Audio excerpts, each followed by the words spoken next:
Hello class ফোরের বন্ধুরা, তোমরা সব কেমন আছো? আশা করি তোমরা প্রত্যেকেই ভালো আছো। আজকের এই ভিডিওর মাধ্যমে আমি আলোচনা করতে চলেছি তোমাদের তৃতীয় পর্যায়ক্রমিক মূল্যায়নের ইংরেজি সাজেশন নিয়ে। তো চলো শুরু করা যাক। তোমাদের কিন্তু তৃতীয় সাময়িক পরীক্ষার যে মান সেটা থাকবে 50 মার্কস এবং সময় থাকবে 1.5 ঘন্টা বা 90 মিনিট। দেখো খেয়াল করো কি রয়েছে এখানে, বেশ কিছু অ্যালফাবেট কিন্তু দেখো জাম্বল অর্ডারে রয়েছে, সেটাকে সাজিয়ে কিন্তু মিনিংফুল শব্দ আমাদেরকে করতে হবে। দেখো SIMS, এটাকে যদি আমরা সাজাই তাহলে আমরা মিস কথাটা পাবো। নেক্সট দেখো বি নম্বরে যে সমস্ত অ্যালফাবেটস রয়েছে সেগুলোকে যদি সাজাই তাহলে কিন্তু আমরা এমপ্লয়ি পাবো। এমপ্লয়ি কথার অর্থ হচ্ছে কর্মচারী। নেক্সট সিতে যে সমস্ত অ্যালফাবেটস রয়েছে সেগুলোকে যদি আমরা ঠিকভাবে সাজাই তাহলে কিন্তু জেস্টার কথাটা পাবো। জেস্টার কথার অর্থ হচ্ছে কি না, তো অঙ্গভঙ্গি। ডিতে যে সমস্ত অ্যালফাবেটস রয়েছে সেগুলোকে যদি সঠিকভাবে সাজায় তাহলে কিন্তু আমরা ল্যাঙ্গুয়েজ কথাটা পাবো। ল্যাঙ্গুয়েজ কথার অর্থ হচ্ছে ভাষা।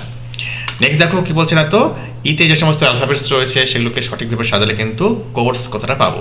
কোর্স কথার অর্থ হচ্ছে গতিপথ। ওকে, চলো দুয়ের দাগে দেখি। দেখো দুয়ের দাগে কিন্তু প্রেজেন্ট কন্টিনিউয়াস টেন্সের ব্যবহার করে কিন্তু আমাকে যে ব্ল্যাঙ্কস রয়েছে বা ফাঁকা স্থান বা শূন্যস্থান রয়েছে সেগুলি ফিল আপ করতে হবে।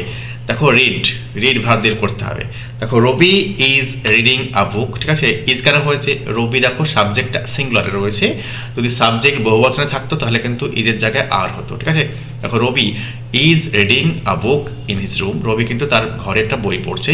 দেখো প্রেজেন্ট কন্টিনিউয়াস টেন্সের স্ট্রাকচার কি? সাবজেক্ট, তারপরে বি ভার্বের রূপ বসবে এবং মেন ভার্বের সঙ্গে আইএনজি যুক্ত মানে বসিয়ে বা প্রেজেন্ট পার্টিসিপল ফর্ম বলা হয় এটাকে। আইএনজি যখন বসাবো, আইএনজি কিন্তু মেন ভার্বের সঙ্গেই হয়, ঠিক আছে। আইএনজি যুক্ত যে ভার্বের যে রূপ সেটাকে কিন্তু ভার্বের প্রেজেন্ট পার্টিসিপল রূপ বা ফর্ম বলা হয়, ঠিক আছে। নেক্সট দেখো বলছে the children are listening to a story.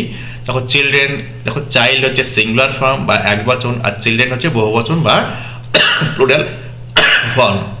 The children are listening to story, দেখো বাচ্চারা কি করছে না, তো গল্প শুনছে। The boys are having there lunch, দেখো বয়েজরা তাদের লাঞ্চ খাচ্ছে। নেক্সট দেখো I am learning to speak English well, আমি কীভাবে ইংরেজি সুন্দরভাবে বলা যায় এটাকে আমি শিখছি। 3 নম্বরে দেখো একটা প্যারাগ্রাফ দেওয়া রয়েছে, বেশ কিছু সেন্টেন্স আছে বা বাক্য রয়েছে, সেখান থেকে আমাকে রেগুলার ভার্ব আর ইররেগুলার ভার্ব কিন্তু বেছে বেছে কিন্তু লিখতে হবে। দেখো রেগুলার ভার্ব কাকে বলা হয়? যে সমস্ত ভার্ব ইডি যুক্ত হয়ে পাস্ট ফর্ম এবং ইডি যুক্ত হয়ে পাস্ট পার্টিসিপল ফর্ম হয় তাকে বলা হচ্ছে রেগুলার ভার্ব বা উইক ভার্ব। আর যে সমস্ত ভার্ব ইন্টারচেঞ্জেবল, দেখো পাস্টে এবং পাস্ট পার্টিসিপলে কিন্তু স্পেলিংয়ের চেঞ্জ হয়ে থাকে, সেগুলোকেই বলা হচ্ছে ইররেগুলার ভার্ব বা স্ট্রং ভার্ব বলে, ঠিক আছে। চলো দেখে নেওয়া যাক। দেখো ওয়াস্ট, প্লেড, স্টাডিড, এগুলো রেগুলার ভার্ব যেহেতু ইডি যুক্ত হয়েছে। আর অপরপক্ষে দেখো গট, টুক, ওয়েন্ট, কেম, এগুলো হচ্ছে ইররেগুলার ভার্ব বা স্ট্রং ভার্ব, ঠিক আছে। গেট থেকে গট হয়, টেক থেকে টুক হয়, গো থেকে ওয়েন্ট হবে, কাম থেকে কেম হবে, তাই তো আমরা প্রত্যেকেই জানি। নেক্সট দেখে নেবো, দেখো চারিদিকে কি রয়েছে? অপোজিট মিনিং, যে সমস্ত ওয়ার্ড রয়েছে সেগুলির অপোজিট অর্থাৎ বিপরীত শব্দ ব্যবহার করে কিন্তু আমাকে করতে হবে। ডে মানে কি? দিন, তাই তো। দিনের বিপরীত কি হবে? রাত্রি। দেখো আফটার মানে কি? পরের বিপরীত কি হবে? আগে। নেক্সট দেখো ওল্ড মানে কি? পুরনো বা বয়স্ক, তার থেকে কি হবে? ইয়াং, ঠিক আছে। নেক্সট দেখো ওপেন মানে কি? খোলা থেকে হবে বন্ধ, ক্লোজ। ওকে, দেখো হ্যাপি থেকে তুমি আনহ্যাপি করতে পারো কিংবা স্যাডও করা যেতে পারে, কোনো সমস্যা নেই। এবার দেখে নেব 5 দাগে কি রয়েছে? সুইটেবল প্রিপোজিশনস ব্যবহার করে। দেখো উপযুক্ত প্রিপোজিশন ব্যবহার করে কিন্তু আমাকে এই ব্ল্যাঙ্কগুলি কিন্তু পূর্ণ করতে হবে। I placed the vase on the table, দেখো টেবিলের উপরে রেখেছি, কোনো কিছুর উপরে রাখলে প্রিপোজিশন অন হবে। The river flows under the bridge, দেখো নদীটা কিন্তু বয়ে চলেছে কোন দিক দিয়ে? তো ব্রিজের তলা দিয়ে বয়। দেখো I sat on my desk to do the work, দেখো আমি ডেস্কে বসেছি কেন? কাজ করার জন্য। দেখো the cat ran across the road, দেখো র্যানের পরে কিন্তু অ্যাক্রস হবে, রাস্তা বরাবর। ওকে, নেক্সট দেখো বেশ কিছু বাক্য রয়েছে এবং সঙ্গে রয়েছে 3টি করে অপশান। সঠিক অপশানটাকে আমাদের টিক চিহ্ন দিতে হবে বা রাইট চিহ্ন দিতে হবে। দেখো Ruma and her mother were sitting on the, কোথায় বসেছিল? তো ফ্লোর ম্যাট, ঠিক আছে। মেঝেতে পাতা যে মাদুর, সেই মাদুরের উপরে বসেছিল। Bikash has been gone for 6 months, Bikash কিন্তু 6 মাস গিয়েছে। Debendranath Tagore came to Santiniketan in 1863, দেখো দেবেন্দ্রনাথ ঠাকুর কিন্তু কোথায় গিয়েছিলেন? শান্তিনিকেতনে গিয়েছিলেন 1863 সালে। মহসিন ওয়াজ বর্ন, দেখো 1732, 1732 সালে মহসিন জন্মেছিলেন। নেক্সট দেখো বলছে তিনখানা অপশন রয়েছে, এর মধ্যে সঠিকটা আমাকে চয়ন করতে হবে। ইজ চিলড্রেন্স স্কুল নাও, ঠিক আছে, Delhi is children's school now, Delhi হচ্ছে ছেলে মেয়েদের এখন স্কুল।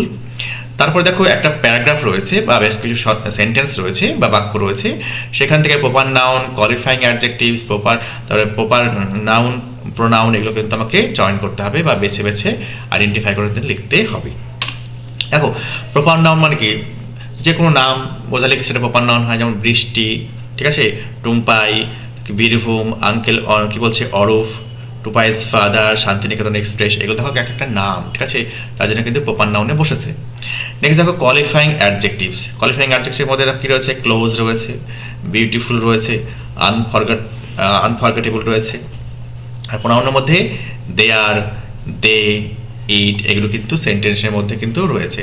দেখো এই যে নাম, সেন্টেন্সের নাম বোঝাচ্ছে, এগুলো কিন্তু সব এক একটা কিন্তু কি এত প্রপার নাউন, ঠিক আছে, এগুলো নামগুলো। ওকে, আশা করি তোমরা বুঝতে পেরেছো। এবার দেখে নেব বেশ কিছু কোশ্চেন করতে দেওয়া হয়েছে, চলো এক এক করে আমরা কিন্তু করে নেব। What did Mohsin give the thief, চোরকে মহসিন কি দিয়েছিলেন? Mohsin gave the thief money to start a business and also promise to give him more if needed. দেখো মহসিন কিন্তু দিয়েছিল কি, চোরকে কিছু টাকা দিয়েছিল একটা ব্যবসা শুরু করার জন্য। নেক্সট দেখো বলা হয়েছে হু আর টু সিস্টার্স, দুই বোন কারা? The English and Bengali languages are two sisters, দেখো দ্য ইংরেজি এবং বাংলা ভাষা হচ্ছে দুই বোন।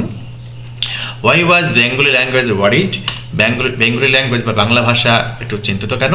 দ্য বেঙ্গলি ল্যাঙ্গুয়েজ কি বলছে, was worried as everyone from Bengal was keen on learning English, কেন বাংলার সমস্ত মানুষ কিন্তু ইংরেজি শেখার প্রতি একটা অনুরাগ পোষণ করছে বা একদম কিন বলা হয়েছে। ওকে, নেক্সট কি বলা হয়েছে, what will ring for future generation, ভবিষ্যৎ প্রজন্মের জন্য কোন জিনিসটা বাজবে?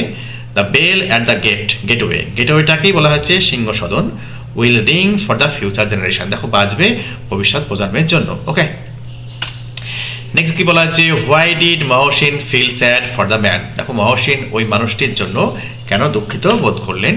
Mohsin came to know, Mohsin জানতে পারলেন that the thief used to steal to feed his children, দেখো মহসিন জানতে পারলেন এই থিফ কিন্তু মাঝে মাঝে চুরি করে, কেন? তার সন্ততিদেরকে দেখো খাওয়ানোর জন্য। As he was without any job, কারণ তার কাছে কোনো জব ছিল না, কাজ ছিল না। So Mohsin felt sad for the man, এই কারণেই কিন্তু ওই মানুষটির জন্য কিন্তু মহসিন দুঃখিত বোধ করেন।